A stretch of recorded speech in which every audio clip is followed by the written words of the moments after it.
Chapter 1. The bartender was cutting a cigar for me when my target stumbled toward the men's room downstairs.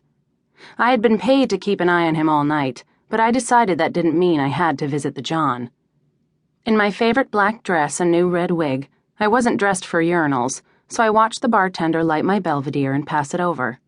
Most of the cigar bars in the city are nice, but Hamilton's outclasses them all with its crystal tumblers and soapstone whiskey rocks. Oak-paneled walls and chandelier lighting make it look like a king's hunting lodge, if all the king's men were Upper East Side trust and hedge funders. I took another sip of my Pinot Noir and checked myself in the mirror. The once-over had become a professional habit, an unnecessary one that I needed to break. My chameleon-like appearance was one reason I had excelled in the New York Police Department, and after my premature retirement at the ripe age of 25, it was the main reason I survived as a private investigator. When my undercover identity had been blown 3 years prior, the gang members had disagreed about everything from my height to my eye color. They all agreed that my hair was jet black, but a quick trip to Walgreens had turned it back to light brown, which I kept boy short in order to occasionally pass as a teenager named Keith. My parents, God rest their souls, knew what they were doing when they named me Kathleen, a.k.a. Katie, Kat, Kitty, Kathy, Kate, Katya.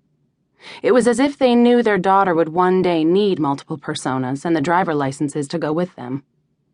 My real name is Kathleen Stone, but that night I was Kathy Seasons. I think of Kathy as a young-looking 35, which is the upper limit of my possible age range. She works in real estate and likes to have a drink or 7 before heading back to her high-rise apartment where she lives with a goldfish. I was sharing these made-up but well-rehearsed details with a gentleman to my right while listening intently to the front door, making sure no one came in or went out without my knowledge. It wasn't too hard since Hamilton's was quiet on a Tuesday night. There were only 6 customers in the front room, a handful of others in the back. When my target, Stephen Kramer, hadn't returned by the time my bar neighbor finished his divorce story, I started to worry and excuse myself to visit the little girl's room. I extinguished my cigar in the spotless ashtray that had magically appeared in front of me and headed down the stairs. I don't normally wish for men to be relieving their bowels, but it was an unusual night. I was crossing my fingers for bad Chinese food because Mr. Kramer's suspicious wife was not someone I wanted to irritate. Partly I wanted to keep her in a good mood because I had already spent the deposit and needed the remaining fee for rent. Partly she frightened me. I worked up a giggle and stumbled my way into the men's room, silently praying for stall doors. In the end, it didn't matter. Mr. Kramer had presumably locked the stall behind him, but someone hadn't been very impressed with that level of security.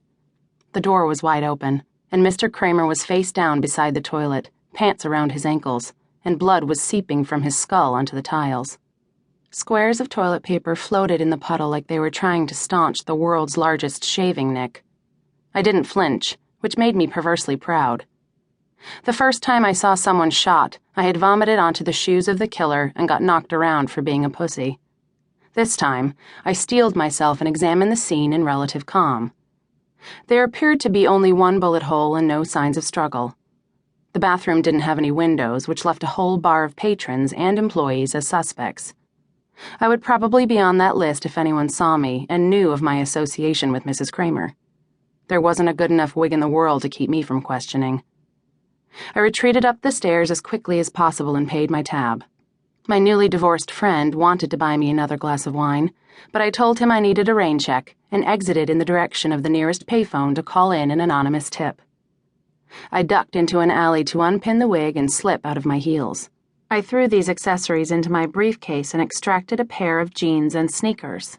I wiggled into them and pulled the dress over the top of my head, revealing a Yankees tank top.